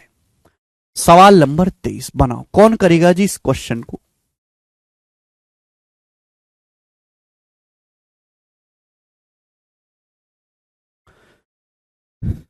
चीनी पानी का घोल है, चीनी पानी का 28 लीटर घोल है। उसमें कितनी चीनी है? 26.4% चीनी है। घोल को गर्म करके वाष्प द्वारा 6 लीटर पानी उड़ा दिए जाने पर बाकी बचे घोल में कितने परसेंट चीनी होगी? ये आपसे पूछा गया है। ऑप्शंस आपके सामने हैं, 4 ऑप्शन है, ए बी सी डी। बताओ, बहुत प्यारा सवाल है। देखो, चीनी पानी का घोल है, कितना घोल है? 28 लीटर। चीनी पानी का 28 लीटर सॉल्यूशन हमारे पास है, उसमें 26.4% चीनी है। अब हमने इसको गर्म किया गैस पर रख के।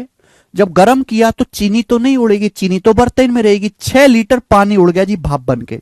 जब 6 लीटर पानी उड़ गया भाप बन के, तो चीनी पानी का घोल थोड़ा गाढ़ा हो जाएगा, क्योंकि पानी कम हो गया। जब गैस पर रख के आप चीनी पानी के घोल को गर्म करोगे तो पानी को 6 लीटर भाप बन के उड़ जाएगा, तो चीनी पानी का घोल जो वो गाढ़ा हो जाएगा, उसमें चीनी की मात्रा बढ़ जाएगी, चीनी की जो है परसेंटेज बढ़ जाएगी मेरे प्यार में। तो पूछा है बचे घोल में कितने परसेंट चीनी होगी। तो मेरे दोस्तों सेम कंसेप्ट यहां पे लगेगा। सेम कंसेप्ट यहां पे लगेगा मेरे प्यारे भाई कि जब आप चीनी पानी के घोल को गर्म करोगे तो पानी तो भाप बन के उड़ जाएगा, लेकिन शुगर जो है वो कहीं नहीं जाने वाली। शुगर सेम उतनी रहेगी जितनी पहले थी। अब शुगर की मात्रा कैसे निकाली जाती है? शुगर की मात्रा होती है बेटा टोटल सॉल्यूशन या टोटल घोल into percentage of sugar. Total घोल इंटू प्रतिशत ऑफ शुगर। आप बोलोगे हाँ जी सर बिल्कुल सही। हमारे पास एक चीनी पानी का घोल था 28 लीटर। कितना घोल था? 28 लीटर मेरे प्यारे भाई, जिसमें 26.4% चीनी थी। हमने गर्म किया, 6 लीटर पानी उड़ गया भाप बन के। तो 28 लीटर टोटल घोल था, 28 में से 6 लीटर पानी उड़ गया भाप बन के, तो बचा कितना? 22 लीटर घोल बचा। 22 लीटर। आप बताओ जब पानी भाप बन के उड़ जाएगा तो चीनी की मात्रा तो सेम रहेगी भाई। बर्तन में जितनी चीनी थी पहले, आज भी चीनी उतनी रहेगी। आपको पता है कि दो संख्याओं का प्रोडक्ट अगर कांस्टेंट है, एक संख्या जिस अनुपात में चेंज होगी दूसरे उसके उल्टे अनुपात में चेंज होगी। ये 28 लीटर 22 लीटर का रेशियो क्या है? 14:11। 2 से 28 14 बार जाएगा, 22 11 बार जाएगा, 14:11। तो शुगर का परसेंटेज रिवर्स होगा, 11:14। शुगर का जो परसेंटेज है वो उल्टा होगा, 11:14। आप बोलोगे हाँ जी सर। यानी कि अगर पहले बर्तन में शुगर कंसंट्रेशन 11 था, 11 की वैल्यू सवाल में कितनी दी है? पहले बर्तन में कितनी चीनी थी? पहले बर्तन में 26.4% चीनी थी। तो 11 की वैल्यू 26.4% है। कितने गुना? तो आप कहो सर 11 से भाग दो, 11 दूनी 22, बचेगा 4, 11 चौक 44, 2.4 गुना। पूछा अब बर्तन में कितने चीनी होगी, कितने परसेंट चीनी होगी? तो 14 की वैल्यू भी 2.4 गुना होगी। 14 की वैल्यू भी 2.4 गुना होगी। 14 दूनी 28, 14 चौका 56। 28 में 5.6 जोड़ेंगे तो 28 5 33.6%। यानी कि हम ये कह सकते मेरे प्यारे भाई कि अब बर्तन में चीनी की जो कंसंट्रेशन होगा वो 33.6% होगा। ये सवाल का आंसर है। 33.3 नहीं आएगा बेटा, 33.6% आएगा।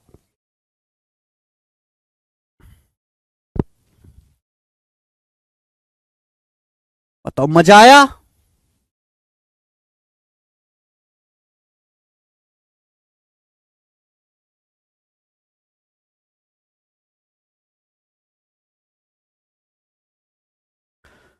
बढ़िया सवाल है मेरे दोस्तों। ये आसान आसान से क्वेश्चन है, इजी तरीके से होंगे भी सभी।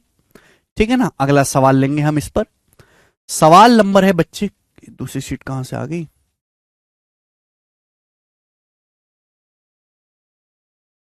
यस, एक सवाल और आपके सामने करो। सवाल नंबर 24 आप मुझे करके बताओ मेरे प्यारे भाई। आप मुझे करके बताओ इस सवाल का। ये सवाल आरआरबी एनटीपीसी 29 दिसंबर 2020 के पेपर में आया था। जल्दी से करके बताओ, मैं नहीं बताने वाला बिल्कुल भी। जल्दी से करेंगे बच्चों इस सवाल को सॉल्व।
आया?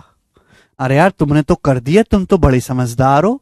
4.8% एकदम ठीक आंसर है। वेरी गुड प्यारे बच्चे, वेरी गुड। ऑस्कर मिलेगा बेटे आपको। अगला सवाल, सवाल नंबर है जी आपके सामने यहां पर 25। ये बताएंगे जल्दी से कौन करेगा?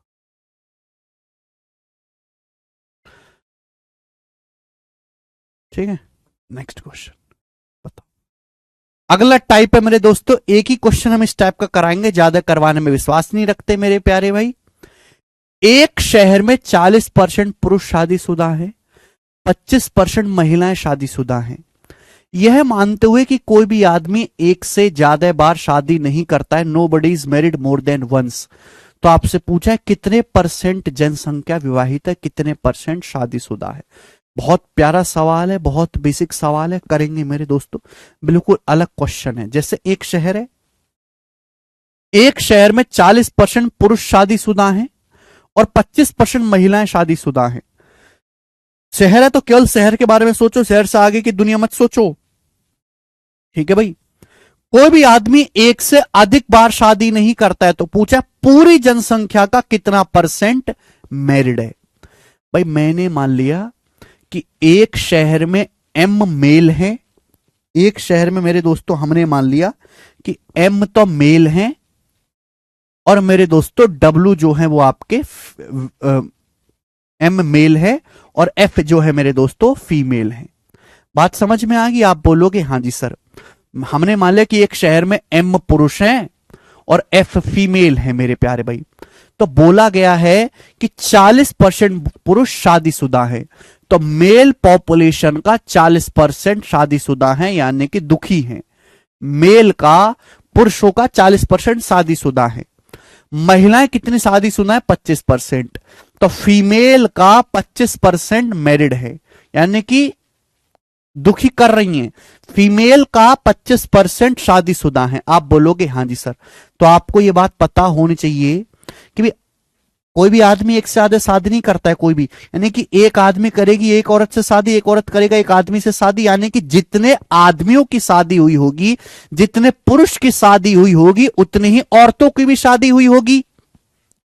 अगर सपोज 10 पुरुष की शादी हुई है तो 10 ही औरतों की शादी होगी। मेल का 40% मैरिड है, फीमेल का 25% मैरिड है, तो जितने मेल मैरिड है उतने फीमेल मैरिड है, बराबर होना चाहिए। तो यहां से मेल और फीमेल की संख्या का रेशियो कितना आ जाएगा? यहां से मेल और फीमेल की संख्या का अनुपात कितना आ जाएगा? जल्दी से बताओ, किससे जाएगा? 5 से। 5 अट्ठे 40, आ जाएगा जी 5 पच्चे 25। तो आ जाएगा मेल और फीमेल की संख्या का रेशियो 5:8 आ गया। मेल और फीमेल की संख्या का जो रेशियो है मेरे दोस्तों वो 5:8 आ गया। आप बोलोगे हाँ जी सर बिल्कुल सही, कोई भी इसमें परेशानी नहीं है। यानी कि अगर गांव में 5 मेल है तो 8 फीमेल हैं, अगर गांव में 5 पुरुष हैं तो 8 औरत है, यानी कि टोटल लोग कितने हैं फिर? 13। भाई अगर गांव में 5 मेल है 8 फीमेल है तो टोटल लोग कितने हैं मेरे दोस्तों? 5 जमा 8 टोटल 13 लोग हैं। आपसे पूछा है टोटल कितने परसेंट लोग विवाहित है, टोटल कितना परसेंट मैरिड है।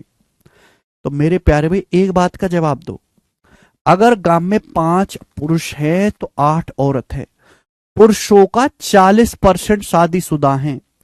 पुरुष अगर 5 है तो 5 का 40% शादीशुदा है। 5 का 40% होता कितना है? 2। 5 का 40% 2 होता है बेटे। 5 का 40% होता है 2/5। 5 से 5 कट जाएगा 2। 5 का 40% 2 होता है, यानी कि अगर 2 पुरुषों की शादी हुई है तो 2 ही औरतों की भी शादी हुई होगी। अगर 2 पुरुषों की, चाहे आप यहां से निकालो चाहे यहां से निकालो, अगर आप 8 का 25% में निकालोगे तो भी 2 ही आएगा। अगर 2 पुरुष की शादी हुई है तो 2 ही औरतों की शादी हुई होगी। तो टोटल शादीशुदा लोग कितने? 4। टोटल मैरिड लोग कितने मेरे दोस्तों? 4। आप बोलोगे हाँ जी सर। यानी कि 13 लोगों में से 4 लोग ऐसे हैं जो शादीशुदा हैं। 13 में से 4 लोग आपके शादीशुदा हैं। तो परसेंटेज में कितना हो गया? इंटू 100%। परसेंटेज में कितना हो गया मेरे दोस्तों? इंटू 100%। कितनी बार जाएगा भैया? 13 तिया 39, अभी बच जाएगा 10। अब 13 फिर चला जाएगा मेरे दोस्तों 0 और 13 अट्ठे 104, अप्रोक्स 30.8% के आसपास आंसर है सी ऑप्शन। तो पूरी जनसंख्या का लगभग 30.8% शादीशुदा है पूरी जनसंख्या का। मुझे लगता है मेरे भाइयों को यह बात अच्छी तरीके से समझ में आई है। ठीक है ना, आसान सवाल है।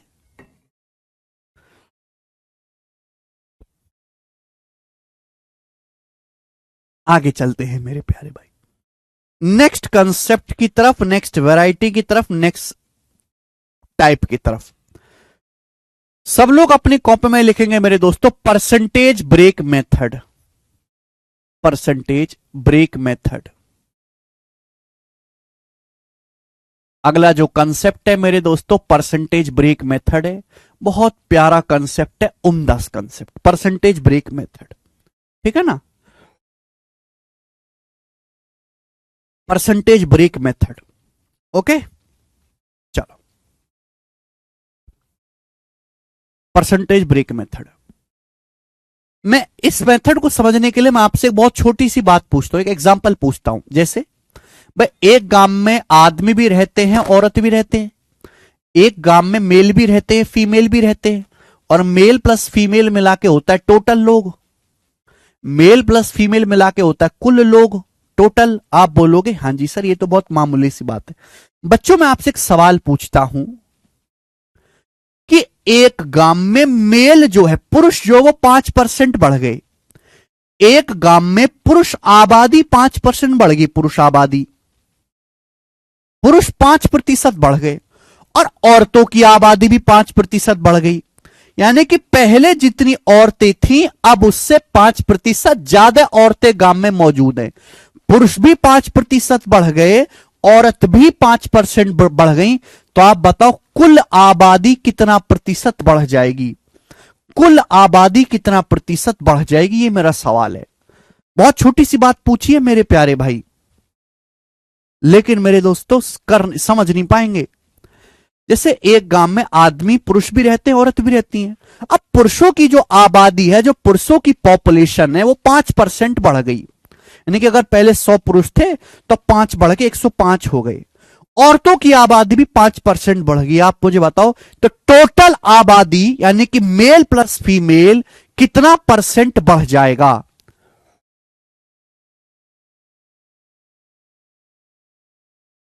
मेल प्लस फीमेल कितना परसेंट बढ़ जाएगा? कुछ बता रहे हैं 10.25 है ना, उन्होंने 5 और 5 का सक्सेसिव का फॉर्मूला लगा लिया। कुछ बता रहे हैं 10%। आहा, बेटे बीच में किसका साइन है? यहां बीच में प्लस का साइन है, प्लस का साइन। बीच में किसका साइन है? प्लस का साइन है। Male plus female, male plus female, बीच में प्लस का साइन है बेटे। 10.25 तब लगता है जब बीच में गुणा का साइन हो। एक गांव में आदमी भी हैं और औरत भी हैं। आदमी की पॉपुलेशन भी 5% बढ़ गई, औरत की पॉपुलेशन भी 5% बढ़ गई, तो कुल आबादी भी कितना बढ़ जाएगी? 5% ही बढ़ेगी। एक बात बताओ, हमारे शहर में ना बहुत सारे सेक्टर हैं। हमारे शहर में मेरे जैसा हमारा देश है मेरे दोस्तों, हमारे देश में कुछ लोग खेती किसानी करते हैं, कुछ लोग एमएनसी में काम करते हैं, है ना, कुछ लोग प्राइवेट बिजनेस करते हैं अपना, कुछ लोग प्राइवेट नौकरी करते हैं, कुछ सरकारी नौकरी करते हैं मेरे दोस्तों, कुछ इलीगल काम करते हैं, कुछ जो है जिनकी खुद की फर्म है, कुछ चार्टर्ड अकाउंटेंट है, सीए है, डॉक्टर है, इंजीनियर है। बहुत सारे प्रोफेशन हमारे देश में हैं। मैं आपसे कहूं कि हर आदमी की, हर मेरे दोस्तों हर प्रोफेशन की तनख्वाह 10% बढ़ गई। मैं आपसे कहता हूं कि हर काम करने की तनख्वाह, काम करने वाले की तनख्वाह 5% बढ़ गई एग्जाम्पल के लिए। तो आप बताओ पूरे देश की इकोनॉमी कितना परसेंट बढ़ जाएगी? आपको नहीं लगता कि अगर हर काम करने वाले की तनख्वाह 5% बढ़ जाए तो हमारे पूरे देश की अर्थव्यवस्था भी 5% ही बढ़ेगी? बीच में प्लस का साइन है। आपको सुनना चाहिए कि मेल प्लस फीमेल पहले ये थे, मेल 5% बढ़ गए। अगर 5% बढ़ गए मेरे प्यार भी, मेल 5% बढ़ गए, फीमेल कितना बढ़ गए? 5% बढ़ गए। तो मेरे दोस्तों टोटल कितना बढ़ा? टोटल कितना बढ़ा? जब मैं 5% कॉमन लूंगा तो मेल प्लस फीमेल का 5% ही तो बढ़ा, मेल प्लस फीमेल का 5% ही बढ़ा। तो आपको समझ नहीं आ रहा कि बेटे अगर गांव में आदमी भी है औरत भी, आदमी भी 5% बढ़ा दो, औरत भी 5% बढ़ा दो, बीच में प्लस है, बीच में क्या है? प्लस। तो कुल आबादी भी 5% ही बढ़ जाएगी, कुल आबादी भी 5% ही बढ़ेगी। समझ में आया? इक्वल की जरूरत ही नहीं है बजरंग दल, इक्वल की जरूरत ही नहीं है। ठीक है? आपके परिवार में मम्मी है, पापा है, भाई है, बहन है, हर आदमी का प्रमोशन हो जाए, हर आदमी की तनख्वाह 20% बढ़ जाए, हर आदमी की तनख्वाह, सबकी तनख्वाह अलग अलग है, सबकी तनख्वाह अलग अलग है आपके परिवार में, हर आदमी की तनख्वाह 20% बढ़ जाए, तो आप पड़ोसी से जाकर क्या कहोगे? आज हमारी पूरी फैमिली का 20% प्रमोशन हो गया, पूरी फैमिली का, पूरी फैमिली मतलब मम्मी पापा प्लस भाई प्लस बहन, प्लस आएगा हमेशा बीच में। ठीक है ना? ओके, तो आप कहोगे हमारी पूरी फैमिली का 20% प्रमोशन हो गया। ठीक है? तो बहुत छोटा सा कंसेप्ट है, मुझे लगता है सभी को समझ में आया होगा। ओके, अब इस पर बेस्ड सवाल है मेरे दोस्तों, यही है कि बेसिक कंसेप्ट, इसके अलावा और कोई बेसिक नहीं है। जैसे आपके सामने मेरे प्यारे भाई ये सवाल है, मुझे इस सवाल को करके बताएं। बहुत बेहतरीन तरीके से मैं आपको एक क्वेश्चन समझाऊंगा, मजा आएगा आपको सवाल करके। सवाल में कहा गया है कि एक गांव की जनसंख्या 9800 है। सवाल यह है कि एक गांव की जनसंख्या, एक गांव की जनसंख्या 9800 थी, यानी कि एक गांव में मेल भी हैं और फीमेल भी हैं, तो मेल प्लस फीमेल मिला के एक गांव की जनसंख्या कितनी है? 9800। काफी बड़ा गांव है, 9800 एक गांव की जनसंख्या है। बोला एक साल में पुरुषों की आबादी 8% बढ़ी और महिलाओं की आबादी 5% बढ़ी और गांव की जनसंख्या बढ़ के 10,458 हो गई। एक गांव में पुरुषों की आबादी 8% बढ़ी, ध्यान से सुनिएगा, एक गांव में पुरुषों की आबादी 8% बढ़ी, औरतों की जो जनसंख्या, महिलाओं की जो जनसंख्या है वो 5% बढ़ी। आदमी कितने बढ़े? 8%, औरत कितनी बढ़ी? 5%। और गांव की जो जनसंख्या है मेरे दोस्तों वो पहले 9800 थी, अब 9800 से बढ़ के 10,458 हो गई, यानी कि पूरे गांव की जनसंख्या कितनी बढ़ गई? अगर पहले 9800 थी तो 98 से 10,458 होगी, तो पूरे गांव की जनसंख्या बढ़ गई मेरे प्यारे भी। घटा देंगे, अगर मैं 10,458 में से 9800 घटाऊं 658, तो पूरे गांव की जो जनसंख्या है 658 बढ़ गई। 10,458 है, अब पहले 9800 थी, घटा देंगे तो 658, पूरे गांव की जनसंख्या बढ़ गई। तो पूछा है बताओ शुरुआत में यानी कि स्टार्टिंग में पहले गांव में पुरुषों की संख्या कितनी थी? बताइए गांव में पहले पुरुष कितने थे, ये आपसे पूछा गया है। समझ में आया? तो देखो ये सवाल का टाइप रहता है कि एक गांव में मेल प्लस फीमेल 9800 है, मेल 8% बढ़ गए, फीमेल 5% बढ़ गई, पूरी जनसंख्या 10,458 होगी बढ़ के। तो बताओ गांव में पहले पुरुष कितने थे? स्टार्टिंग में पूछा है। देखो बेटे बीच में किसका साइन है? प्लस का साइन है। ये जो कंसेप्ट मैं आपको समझाने वाला हूं या ट्रिक बोले तभी लगेगा जब बीच में प्लस का साइन हो। अब एक बात सुनो, बहुत लॉजिक है, मजा आएगा आपको करने में। आदमी बढ़े 8%, औरत बढ़ी 5%। ठीक है, आदमी बढ़े 8%, औरत बढ़ी 5%। क्या 8% को ब्रेक करके मैं ऐसे नहीं लिख सकता 5% प्लस 3%? क्या 8% को ब्रेक करके मैं ऐसे नहीं लिख सकता 5% प्लस 3%? इसलिए इस कंसेप्ट का नाम परसेंटेज ब्रेक मेथड है कि 8% को ब्रेक करके ऐसे नहीं लिख सकता मैं 5% प्लस 3%, यानी कि आपको सेम बनाना है, 5-5 दोनों जगह सेम बनाना है। अब आप सोचो भाई, मेल पॉपुलेशन भी 5% बढ़ी, फीमेल पॉपुलेशन भी 5% बढ़ी, तो ओवरऑल भी 5% बढ़नी चाहिए। बताओ अगर मेल पॉपुलेशन आदमी 5% बढ़े हैं, औरत भी 5% बढ़ी है, इसको भूल जाओ, आदमी 5% बढ़े हैं, औरत भी 5% बढ़ी है, तो कुल आबादी भी 5% ही बढ़नी चाहिए। बीच में प्लस है, आदमी 5% बढ़े, औरत 5% बढ़ी, तो कुल आबादी भी 5% बढ़नी चाहिए। आबादी है कितनी पहले 9800, तो आबादी भी 9800 का 5% ही बढ़नी चाहिए। अब 9800 का 5% क्या होता है? 9800 का 5% होता है जी 490, 450 और 40, 490, यानी कि आबादी भी 490 बढ़नी चाहिए। भाई आदमी 5% बढ़े, औरत 5% बढ़ी, तो कुल आबादी भी 9800 का 5%, 9800 का 5%, ये 9800 का 1/20 होता है 490, कुल आबादी भी 490 ही बढ़नी चाहिए। लेकिन सवाल के अनुसार आबादी बढ़ी कितनी है? 658 बढ़ी है। तो आप बताओ कितनी आबादी एक्स्ट्रा बढ़ी है? 8। 15 में से 9 गया 6, 5 में से 4 गया 1 एक्स्ट्रा, यानी कि 168 लोग, 168 पॉपुलेशन एक्स्ट्रा बढ़ी है। तो आप मुझे बताओ ये एक्स्ट्रा कहां से आया? कहां से एक्स्ट्रा आया? तो आप कहोगे सर आपने शायद ध्यान नहीं दिया कि जो हमारे मेल है वो 5% नहीं बढ़े सर, मेल 8% बढ़े। सर मेल आबादी 3% एक्स्ट्रा बढ़ी है भाई। भाई अगर मेल 5% बढ़े, फीमेल 5% बढ़े, तो टोटल भी 9800 का 5% बढ़ना चाहिए 490, जबकि आबादी बढ़ी है 658। एक्चुअल में तो कितनी एक्स्ट्रा बढ़ी है आबादी? 168 एक्स्ट्रा। ये एक्स्ट्रा कहां से आया? तो आप कहोगे सर जो ये पुरुष है ना, ये पुरुष 3% एक्स्ट्रा बढ़े इसकी वजह से। सर पुरुष लोग 3% एक्स्ट्रा बढ़े हैं, इसी की वजह से 168 पॉपुलेशन एक्स्ट्रा बढ़ी है। यानी कि मेल पॉपुलेशन का 3% ही 168 है, मेल पॉपुलेशन का 3% ही 168 है। तो मेल पॉपुलेशन का 1% कितना है?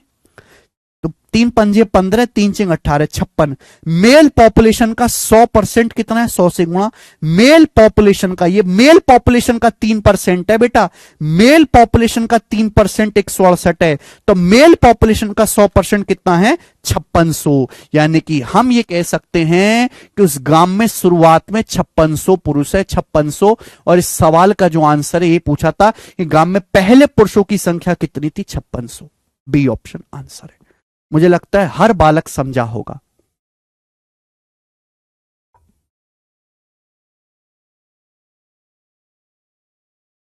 बताओ मजा आया? देखो मेरे प्यारे भाई, कंसेप्ट तो केवल इतना सा था, बेसिक तो केवल यही था समझाने के लिए। अब आगे का प्रोसेस तो आप सवाल से ही समझोगे।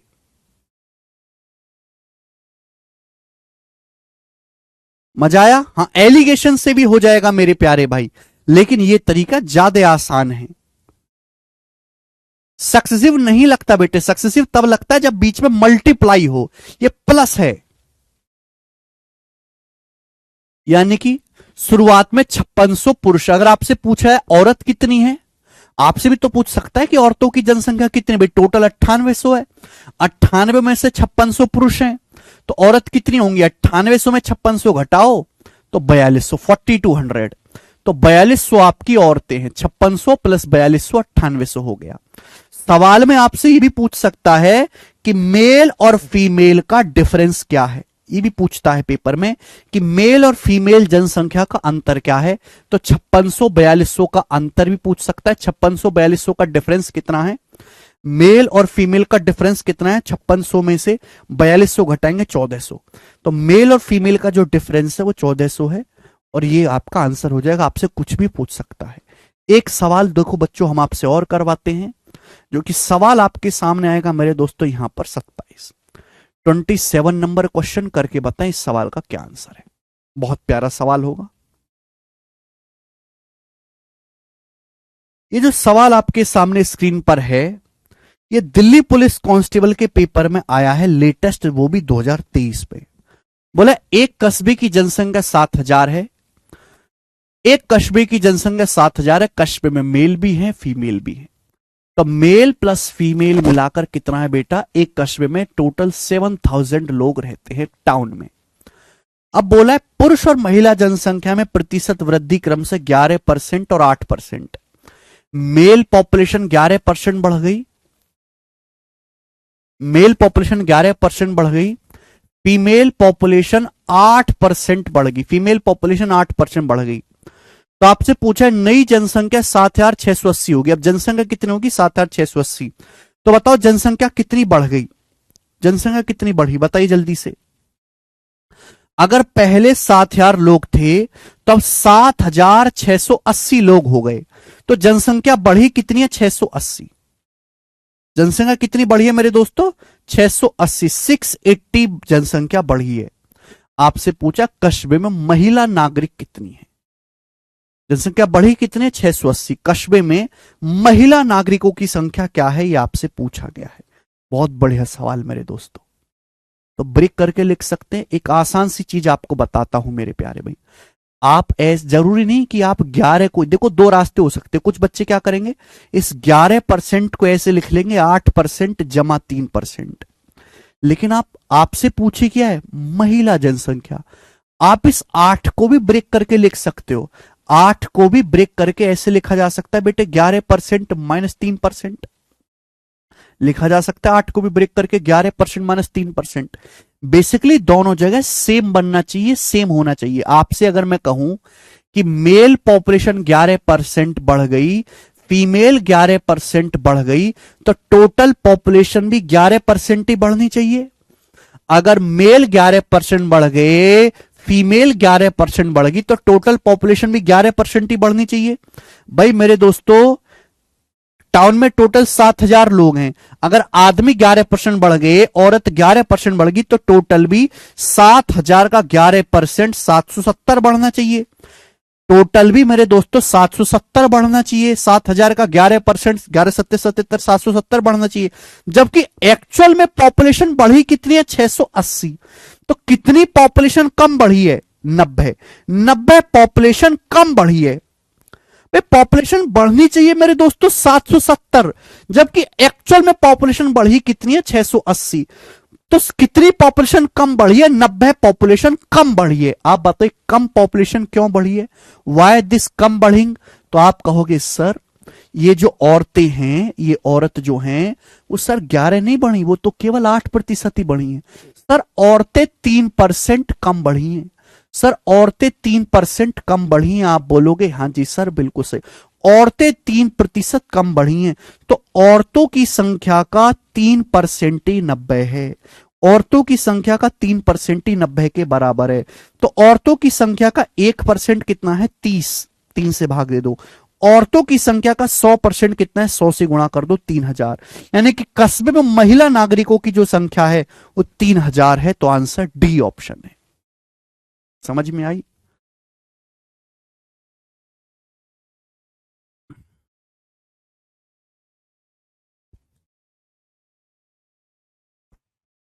बढ़िया सवाल, बताओ मजा आया कि नहीं?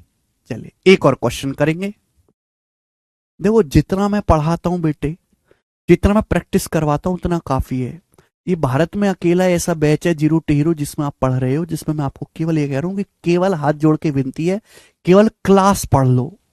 ना आपको कभी कोई प्रीवियस लगाने की जरूरत, ना कोई पीडीएफ सॉल्व करने, कुछ नहीं करना। केवल क्लास में आके पढ़ लिया करो, घर पे जाके 15-20 मिनट रिवीजन कर लिया करो, क्योंकि यहां पे सब कुछ कवर कराया जाता है बहुत धीरे धीरे। मैं समय ज्यादा लेता हूं। जहां दूसरे मास्टर 3-4-5 महीने में बैच कवर करवा देते हैं, वहां मैं 8-9 महीने लेता हूं। लेकिन मेरे दोस्तों मैं ऐसा पढ़ाता हूं बच्चे को कि दोबारा जिंदगी में पढ़ने की जरूरत नहीं, मैं कुछ भी चीज छोड़ता नहीं हूं। ठीक है, चलिएगा। ये और प्रैक्टिस कराऊंगा, परेशान ना हो बेटा। अभी तो मैंने इस पे 3 सवाल और डाले, 5 सवाल है इस टाइप के। सवाल नंबर 28 ये करो बेटे। सवाल नंबर 28 ये करेंगे मेरे प्यारे भाई। देखो ये बेहतरीन सवाल है, जबरदस्त सवाल। बोला किसी गांव की जनसंख्या 15,280 है। किसी गांव की प्रेजेंट पॉपुलेशन 15,280 है। यानी कि पॉपुलेशन मतलब मेल प्लस फीमेल। एक गांव की जो पॉपुलेशन है मेरे दोस्तों, मेल प्लस फीमेल मिलाकर एक गांव की जो पॉपुलेशन है वो 15,280 है एक गांव की। हुआ क्या है? हुआ ये है कि पुरुषों की संख्या 25% बढ़ी, महिलाओं की संख्या 15% बढ़ी, तो जनसंख्या 18,428 हो जाएगी।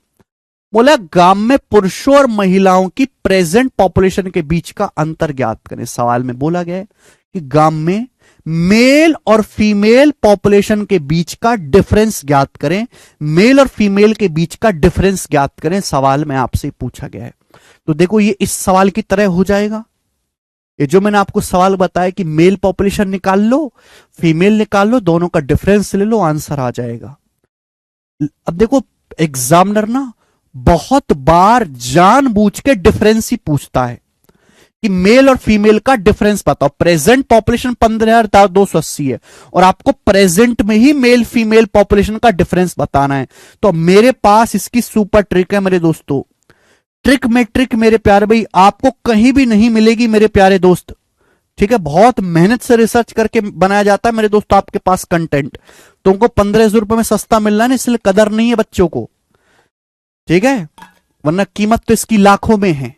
घटा के आया विनोद कुमार जी, बिल्कुल कर सकते हैं आदित्य कुशवाहा। ध्यान से सुनिएगा मेरे प्यारे भाई, मेरे पास एक ऐसा तरीका है जिसमें ना आपको मेल निकालने की जरूरत ना फीमेल निकालने की जरूरत, डायरेक्ट डिफरेंस आ जाएगा, डायरेक्ट। बहुत बेहतरीन तरीका मेरे प्यारे भाई, गजब का मेरे दोस्तों, मजा आ जाएगा। थोड़ा सा दिमाग लगाना होगा, दिमाग लगा के सोचना, सभी लोग दिमाग लगा के सोचना। एक बात बताओ, एक गांव की प्रेजेंट पॉपुलेशन 15,280 है, मेल बढ़े 25%, पुरुष जनसंख्या 25% बढ़ी, फीमेल पॉपुलेशन बढ़ी 15%, फीमेल जनसंख्या 15% बढ़ी और कुल जनसंख्या 18,428 होगी। कुल जनसंख्या 18,428 हो जाएगी। तो आप बताओ कुल जनसंख्या कितनी बढ़ी है। अगर जनसंख्या 15,280 से, अगर जनसंख्या 15,280 से 18,428 हो गई तो जनसंख्या बढ़ी कितने, घटाओ। तो आपका जवाब होगा सर ये आएगा 8। अभी 12 में से 8 गया 4, ये बचेगा 3, 3 में से 2 गया 1 और 18 में से 15 गया 3। तो जनसंख्या बढ़ी कितने, 3,148। जनसंख्या बढ़ी कितनी, 3,148। आप बोलोगे हाँ सर भाई मेल 25% बढ़े, फीमेल 15% बढ़े, कुल जनसंख्या कितनी बढ़ी है, 3,148। पहले 15,280 थे, अब 18,428 हो गए, मैंने जब घटाया तो 3,148। आपसे पूछा डिफरेंस, मैं डिफरेंस की बात कर रहा हूं मेरे दोस्तों, डिफरेंस आपसे पूछा गया है। अब सुनो मेरे प्यारे भाई, देखो बेटे 25 और 15 का निकाल लो एवरेज। 25 और 15 के बीचों बीच कौन सा नंबर आता है, एवरेज। 25 और 15 के बीचों बीच कौन सा नंबर आता है, इनका एवरेज 20। 25-15 का एवरेज क्या होता है, 40 बटा 2 20। मेरे प्यारे भाई 20 होता है। अगर मैं मेल पॉपुलेशन में 20% बढ़ाऊं, अगर मैं मेल पॉपुलेशन में 20% बढ़ाऊं और फीमेल पॉपुलेशन में 20% बढ़ाऊं, तो आप मुझे बताओ कि टोटल पॉपुलेशन कितनी बढ़ जाएगी। एक बात बताओ, अगर मैं मेल भी 20% बढ़ाऊं, फीमेल भी 20% बढ़ाऊं, तो कुल आबादी भी 20% ही बढ़ जाएगी। अगर मैं आदमी भी 20% बढ़ा दूं, औरत भी 20% बढ़ा दूं, तो कुल आबादी भी 15,280 है, 15,280 का 20% बढ़ जाएगी। 15,280 का 20% कितना होता है, 2 जीरो से 2 जीरो कट जाएगा, 3,056। 3,056। आप बोलोगे हाँ जी सर बिल्कुल सही, एक भी पैसे की परेशानी नहीं है। अगर मैं मेल भी 20% बढ़ाऊं, एवरेज लेना है, 25 और 15 का लेना एवरेज, एवरेज होता है 20, मेल भी 20% बढ़ाऊं, फीमेल भी 20% बढ़ाऊं, तो कुल आबादी भी 15,280 है, 15,280 का 20% बढ़ जाएगी, 3,056। आप बोलोगे आंसर, आपको निकालना मेल फीमेल का डिफरेंस, घटा दो। आप इसमें से घटा दो मेरे दोस्तों। देखो 25 में से 20 घटाओगे कितना आएगा, 5%। अगर 25 में से 20 घटाओगे तो मेल पॉपुलेशन का 5% आएगा।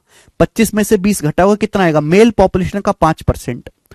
अगर आप 15 में से 20 घटाओगे, घटाना है मेरे दोस्तों, 25 में से 20 घटाओगे कितना आएगा, 5% मेल पॉपुलेशन का।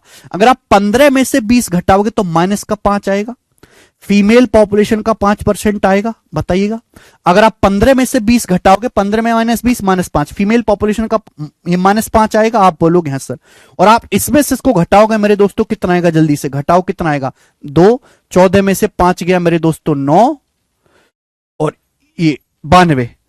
क्लियर है? आप बोलोगे हाँ सर बिल्कुल सही, एकदम क्लियर है। देखो 5% यहां भी है, 5% यहां भी है, 5% कॉमन आ गया। मेल पॉपुलेशन का 5% माइनस फीमेल का 5%, 5 यहां भी है, 5 यहां भी है, 5 कॉमन आ गया। मैं यहां से 5 कॉमन ले सकता हूं। आप बोलोगे सर 5 आप कॉमन ले लीजिए। यानी कि मेल और फीमेल के डिफरेंस का 5% ही 92 है। मेल और फीमेल के डिफरेंस का 5% ही 92 है। मेल फीमेल के डिफरेंस का 5% ही 92 है। 5% कितना होता है? 1/20। मेल फीमेल के डिफरेंस का 1/20 ही 92 है। 92। तो मेल फीमेल के डिफरेंस का 100% कितना है, या मेल फीमेल का डिफरेंस कितना है? 5% मतलब होता है 1/20। 20 उधर चला जाएगा।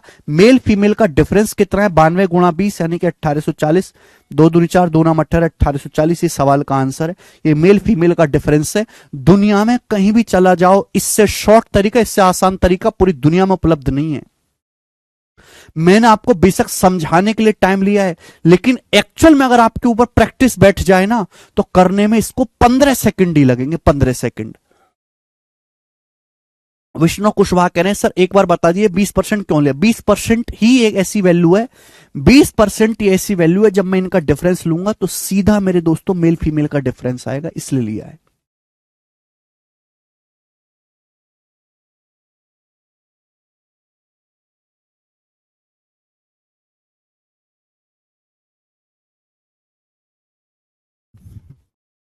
अरे अमरीश यादव जी हो जाएगा। मजा आया है ना? प्यारा सवाल। देखो ये मैंने आपको समझ, इतना तो करना पड़ेगा ना बेटे। सवाल में डाटा देखो कितना बड़ा बड़ा है, मेहनत करनी करना पड़ेगा इतना तो। डिफरेंस अलग अलग नहीं आएगा। आप एवरेज लोगे, अगर आप एवरेज लोके घटाओगे, एवरेज लेके घटाओगे, दोनों जगह डिफरेंस सेम आएगा। एवरेज इसलिए लिया गया है कि दोनों जगह डिफरेंस सेम रहे। 25-20 का डिफरेंस 5 है, 15-20 का डिफरेंस 5 है, इसलिए एवरेज लिया गया है।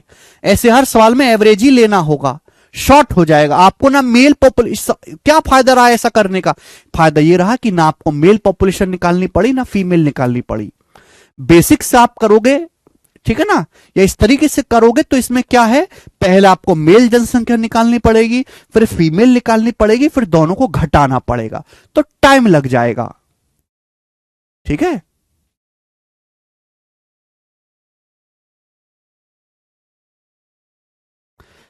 मनीष कुमार जी आप इस साल 15 सेकंड में करके दिखाओ तो माने। मनीष कुमार जी बेटा मैंने इसकी एक शॉर्ट्स बना रखे, मैथ्स वंडर इन सेकंड्स की, 40 सेकंड की भी शॉर्ट है।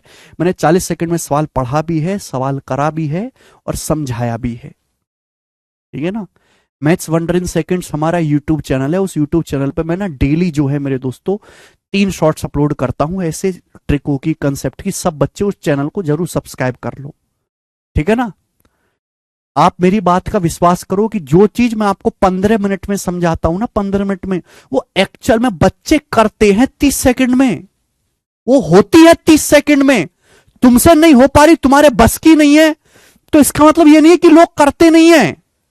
अरे जेब में तो तुम्हारी पॉकेट में 10 रुपया भी नहीं है, फटे हाल हो कि नहीं, लेकिन इसका मतलब ये थोड़ा ना कि पूरी दुनिया फटे हाल है।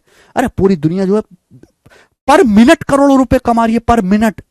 ऐसे भी लोग हैं जो 1 मिनट में कमा रही है।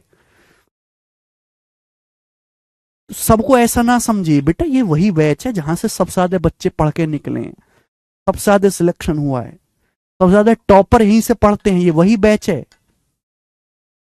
ठीक है। समझाने में और करने में बहुत फर्क होता है।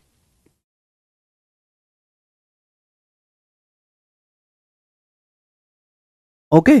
चलिए मेरे दोस्तों, एवरेज पॉइंट में आए तो पॉइंट में करना, इतना कैलकुलेटिव डाटा दिया नहीं जाता, आसान डाटा दिया जाता है भाई। ठीक है। चलिए,